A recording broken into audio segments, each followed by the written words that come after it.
Hi hello மக்களே, today என்ன நடக்க போகுதுன்னா மார்னிங்கே வந்துட்டு பார்த்தீங்கன்னா வந்து வீட்டுக்கு வந்த கெஸ்ட் அந்த தீபக், மஞ்சரி அண்ட் பிரியங்க இந்த 3 பேரும் வந்து என்ன பண்ணிக்கிறேன்டா மேனேஜர்கிட்ட எங்களோட இப்போ வந்து இருக்கிற ஆகவோட மேனேஜரான திவ்யா கணேசரை கூப்பிட்டு உங்களோட ஸ்டாஃப்ஸில் யாருக்கு என்ன ரோல் பண்ணணுன்றதுலேயே அவங்களுக்கு தெளிவில்லாமல் இருக்குது. அடுத்து யாரும் கரெக்டாக வந்து சாட்டிஸ்ஃபேக்ஷனாக ஒர்க் பண்ணினமே இல்லை. இந்த விஷயத்தை வந்துட்டு அவங்க வந்துட்டு சொல்கிறாங்க. தங்களுடைய ஃபீட்பேக்கை சொல்கிறேன். மார்னிங்கே சொன்ன ஃபீட்பேக் இந்த மாதிரி சொல்லினோம். சொன்னதை கேட்டுட்டு இப்போ அவங்க சொல்லிக்கிறாங்க திவ்யா வந்துட்டு நீங்களே சொல்லுங்கன்னு சொன்னால் அது தங்களோட வேலை இல்லை தானே. யாரை திருத்துறது, இவியில் கேம் விளையாட வர்றது, இவியில் அப்படி திருத்தி நல்லா கேம் விளையாட வைக்கிறது நாங்கள் ஒன்றும் வரையில. நாங்கள் கெஸ்ட்டு. அப்போ கெஸ்ட்டாக வந்தவங்கள நீங்கள் சாட்டிஸ்ஃபேக்ஷன் பண்ணணும். அப்போ நீங்கள் தான் மேனேஜர், நீங்கள் ஹவுஸ் லீடர். அப்போ அதை விட்டு தர அப்போ நீங்கள் தானே போய் செய்யணும்னு சொல்லி அவங்க வந்துட்டு உசுப்பேற்றி விட்ட உடனேயும் இதில் கடுப்பான திவ்யா கணேசன் என்ன பண்ணிட்டாங்கடா எல்லார்டையும் வந்து பயங்கரமாக எரிஞ்சு விட தொடங்கிட்டாங்க.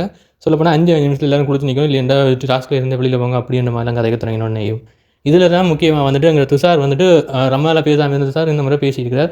ஸோ நீங்கள் வந்துட்டு ஆனால் அதை வந்து என்ன பண்ணியிருக்காங்கன்னா திவ்யா கணேசன் வந்துட்டு காது கொடுத்து கேட்க மாட்டேங்கிறாங்க. தான் சொன்னதை முறை செய்யன்ற மாதிரி தான் அவங்களோட ஆட்டிடியூட் போய்கொண்டே இருக்கே தவிர வந்துட்டு நான் சரி நீங்கள் சொல்லுங்கள் அந்த விஷயத்துன்றது ஒரு 1 மினிட் கூட இருந்து பொறுமையாக கேட்குறாங்க இல்லை, அதை இக்னோர் பண்ணிக்கிட்டு போகிறாங்க. ஸோ அமிதாப் வந்துட்டு வேறு வந்து சமாதானப்படுத்தி கூட்டிகிட்டு போகிறார். ஸோ இன்றைக்கு நடந்த ப்ரோமோ வந்துட்டு இதான் முதலாவது ப்ரோமோ, இதான் மார்னிங் நடந்த சம்பவங்கள்.